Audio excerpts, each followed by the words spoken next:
Aujourd'hui, j'ai envie de vous parler de cette plante connue comme étant un très bon remède contre l'hépatite B. Mais ce n'est pas tout. Elle a aussi d'autres vertus pour la peau. Par exemple, si vous souffrez de dartre, d'herpès, de gale, d'eczéma et même de pellicules dans les cheveux, vous pouvez définitivement utiliser ceci. En interne, on l'utilise aussi en cas d'ulcère, de problèmes de constipation. Donc, nous allons parler de tout cela dans cette nouvelle vidéo. Si jamais vous êtes nouveau ou même encore vous êtes nouvelle et que vous n'êtes pas abonné sur cette chaîne ou que c'est la première fois que vous entendez ma voix ou que même vous passez par ici, n'hésitez pas. Abonnez-vous ici, partagez ce contenu avec la famille et les amis pour que ça touche le maximum de personnes. Avant de passer aux explications et aux détails, parce que beaucoup d'entre vous n'ont pas du temps, je vais passer au mode de préparation et aux posologies.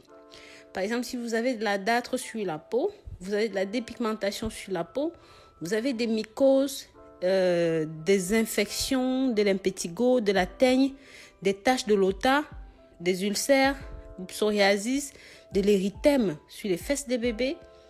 Il suffit tout simplement d'écraser, donc de frictionner en fait. Moi, ce qu'on faisait quand j'étais petite, on frictionnait ça dans les mains et vous allez voir que ça sort cette espèce de petit jus vert et vous frottez sur la zone. Et pensez bien à laver les mains à chaque fois que vous avez fini de frotter. D'autres personnes rajoutent un petit peu de sel ou même encore un petit peu de pierre jaune. Mais ce n'est pas nécessaire parce que la plante en elle-même déjà fait beaucoup.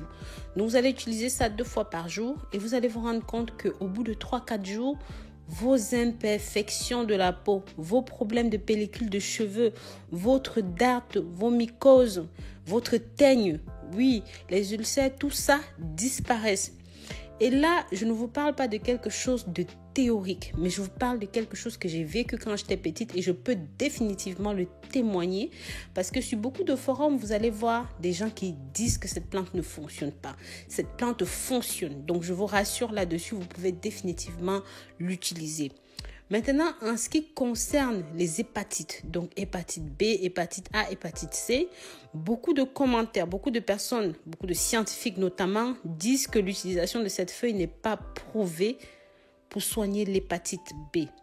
Ce que je sais, c'est que ma mère, en tant que naturopathe, a toujours conseillé de combiner ces feuilles avec des racines de papayer. J'en ai longuement parlé des racines de papayer dans mes précédentes vidéos. La préparation est très simple. Vous achetez, soit vous cueillez vos racines de papayer. Et ceux qui ne savent pas, ça se vend sur Etsy, ça se vend sur rosemoneyfashion.com. Vous allez utiliser avec ces feuilles-ci, donc de part égale. Vous allez bien laver, mélanger les deux et laisser bouillir dans une grande casserole d'eau. D'accord, pendant 1 heure, à feu très doux. Une fois que c'est bon, vous laissez reposer et maintenant, vous pouvez boire le premier jour, 1 verre matin, soir. Donc, les 3 premiers jours même d'ailleurs, 1 verre matin, soir. Et au bout du 4e jour, vous réduisez en douceur la dose. Et même, vous pouvez consulter vos spécialistes en parallèle pour voir dans quel état se trouve l'avancée de votre maladie. Vous serez tout simplement agréablement surpris. Maintenant, cette boisson est totalement déconseillée pour les femmes enceintes. Donc, si vous êtes enceinte et que vous souffrez d'hépatite B, il ne faut absolument pas consommer ceci. Ça peut occasionner des fausses couches, d'accord?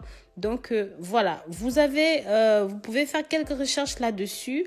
Vous allez voir des avis info, des avis intox, mais là, je vous parle vraiment de ma propre expérience.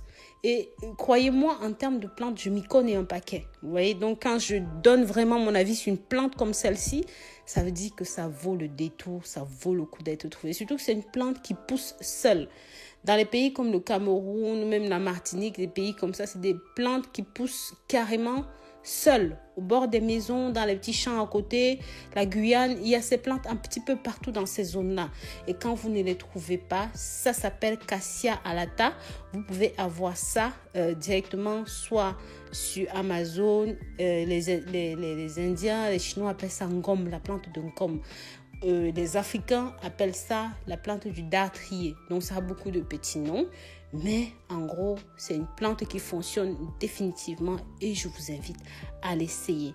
Voilà, c'est fini pour aujourd'hui. Prenez grand soin de vous. partagez ce contenu avec la famille et les amis pour que ça touche un maximum de personnes. Je vous dis donc à très bientôt pour de nouvelles vidéos. D'ici là, prenez grand soin de vous. Pensez à vous abonner sur cette chaîne.